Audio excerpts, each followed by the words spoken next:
Bonjour. Avec cette question, as-tu envisagé le martyre? Je sais que je vous pose une question indiscrète et surtout délicate. Mais commençons par le commencement. C'est quoi un martyr? Eh bien, littéralement, c'est celui ou celle qui rend témoignage de sa foi en Dieu. Ce terme est tiré du grec martous, un mot qu'on peut traduire par témoin en effet, alors que sa traduction martyr en français désigne plutôt un chrétien qui donne sa vie pour rester fidèle à Jésus-Christ.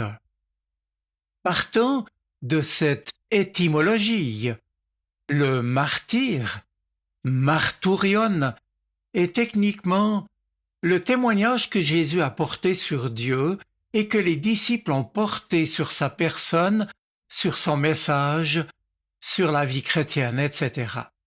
Les chrétiens ont ainsi été appelés à rendre témoignage de leur foi vivante en Dieu, à la répandre dans le monde pour faire connaître Dieu et son projet de salut pour tout homme, quel qu'il soit.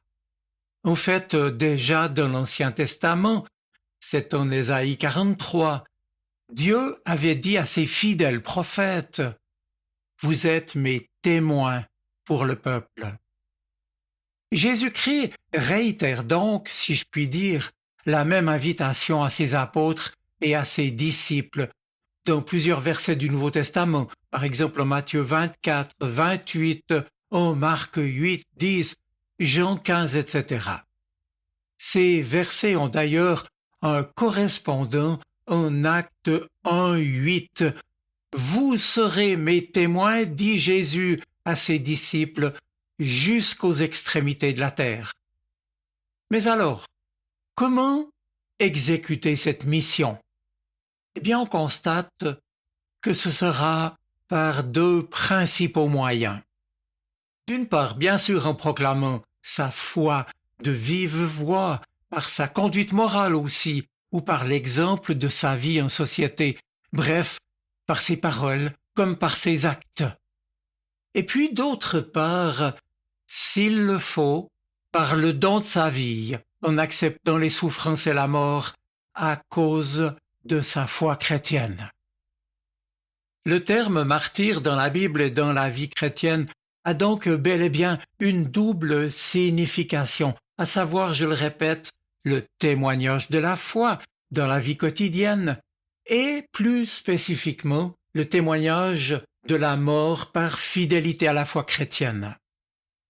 Ainsi, les martyrs sont les fidèles chrétiens qui, durant les persécutions notamment, ont été traduits devant un tribunal, y ont confessé leur foi chrétienne, y ont été condamnés à mort et ont été exécutés pour cet unique motif qu'ils voulaient rester fidèles à Jésus-Christ.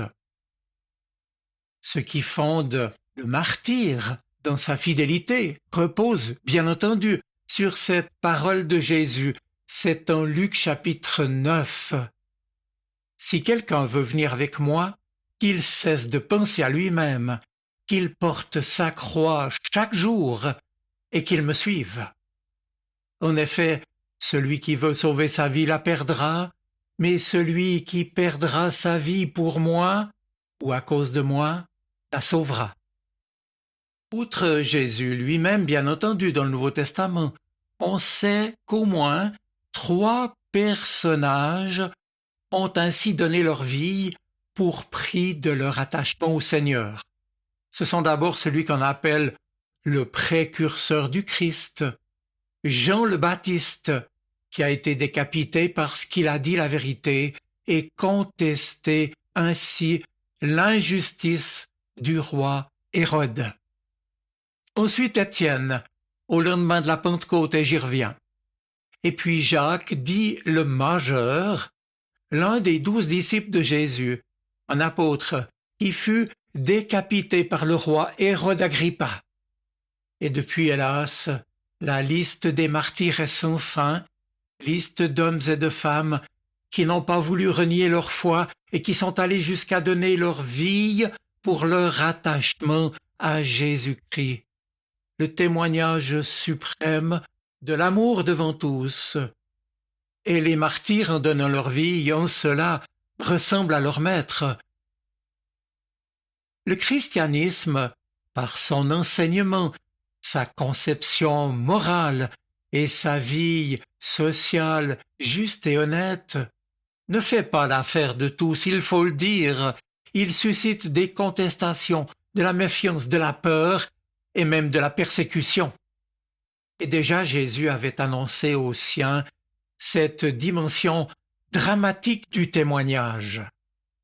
Bon nombre de textes du Nouveau Testament se font ainsi l'écho de ce type de martyr. Jésus ne disait-il pas à ses disciples « Eh bien, je vous envoie comme des agneaux au milieu des loups ». C'est en Luc chapitre 10. Ou bien « Vous serez haïs à cause de mon nom ». Mais, ajoute Jésus, celui qui tiendra jusqu'à la fin sera sauvé. Jésus les préparait ainsi à porter leur témoignage dans la fidélité et la persévérance. Et l'histoire nous apprend que les disciples, en effet, ont été haïs, battus, livrés à la souffrance et certains mis à mort à cause de son nom, de l'Évangile ou de la justice. Ce que nous enseigne l'Évangile, les chrétiens le savent. Nous ne nous appartenons plus. Jésus nous a rachetés par sa passion et par sa mort. Nous vivons de sa résurrection et de sa vie.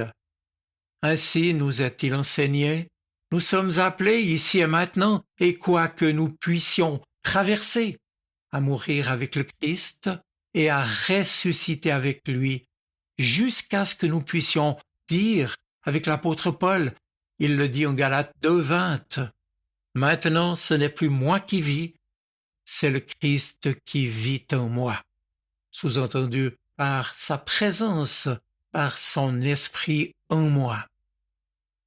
Aujourd'hui, dans de nombreux endroits de par le monde, il y a malheureusement des chrétiens encore persécutés, qui sont emprisonnés, torturés et qui meurent pour leur foi chrétienne. Souvenons-nous dès lors comme Jésus lui-même l'a annoncé, c'est en Jean chapitre 15, que le martyr, hélas, n'appartient pas au passé. Si le monde a de la haine pour vous, disait Jésus, sachez qu'il m'a haï avant vous. Si vous apparteniez au monde, le monde vous aimerait parce que vous seriez à lui. Mais, dit Jésus, je vous ai choisi et pris hors du monde et vous n'appartenez plus au monde. C'est pourquoi le monde vous hait. Alors rappelez-vous ce que je vous ai dit, un serviteur n'est pas plus grand que son maître, et si les gens m'ont persécuté, ils vous persécuteront aussi. Fin de citation. Les spécialistes nous apprennent qu'historiquement et théologiquement aussi, la signification du martyr chrétien a, disent-ils, glissé donc du témoignage comme simple déploiement de la foi chrétienne au monde et en parole et en acte, vers celui du témoin qui prouve sa foi en passant par une mort violente, qui a donc été martyrisé, qui est mort de façon sanglante pour sa foi. Or, si Jésus-Christ fait de nous ses témoins, invités à partager l'Évangile et à rayonner autant en acte qu'en parole, il faut savoir que le martyr sanglant, lui, est un acte extrême, un acte ultime de fidélité, un acte d'amour suprême que ne doivent fort heureusement endurer qu'une minorité de personnes pour lesquelles nous devons intercéder dans la prière et ne jamais oublier. Oui, tous les chrétiens, sans exception, sont appelés à confesser le Christ devant le monde et à le suivre sur le chemin de la croix à travers les difficultés, les épreuves et donc parfois aussi les persécutions qui ne manquent pas. Ce témoignage est d'abord, je le répète, l'attitude du chrétien à l'égard de Dieu, à l'égard des hommes, du monde et de la communauté chrétienne aussi. Mais cela veut dire que si le martyre, le don sanglant de la vie, certes appartient aux implications possibles de notre foi chrétienne, cela ne signifie pas, et encore une fois, heureusement, qu'il soit nécessairement le sort de chaque chrétien. Le livre des Actes des Apôtres raconte la mort d'Étienne, le premier disciple à donner sa vie pour Jésus-Christ. Sa prédication courageuse et pleine de foi a été rejetée par certains Juifs au point qu'ils ont décidé de lui ôter la vie en le lapidant, c'est-à-dire en lui lançant des pierres jusqu'à ce que la mort s'ensuive. Il a été condamné comme blasphémateur. Il nous est rapporté qu'Étienne était rempli de l'Esprit Saint, et c'est de là qu'il a tiré sa force pour affronter le martyre, tout en pardonnant et en demandant à Dieu de pardonner à ses accusateurs. Nous rappelons l'attitude de Jésus sur la croix. Relisez Acte 7.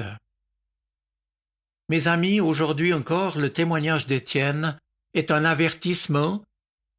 Étienne nous rappelle que le devoir principal du croyant, c'est de ne pas résister à l'Esprit Saint, mais de se laisser libérer et transfigurer par sa grâce. Maintenant, une question se pose, à savoir, faut-il mourir pour Dieu en vue de notre sanctification et l'obtention de la vie éternelle? Eh bien, la réponse va de soi. Dieu est la vie, le maître de la vie, et sa vie ne peut être ni augmentée ni diminuée par qui ou quoi que ce soit.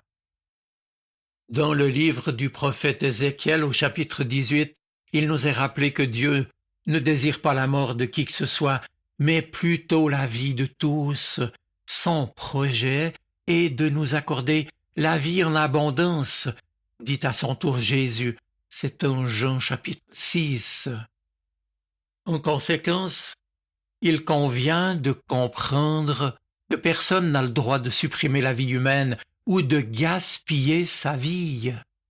La mission de l'homme est prioritairement du chrétien, et d'accueillir, d'entretenir, de construire et de protéger la vie qui nous est offerte, appelés que nous sommes ensuite à la résurrection pour la gloire éternelle auprès de Dieu.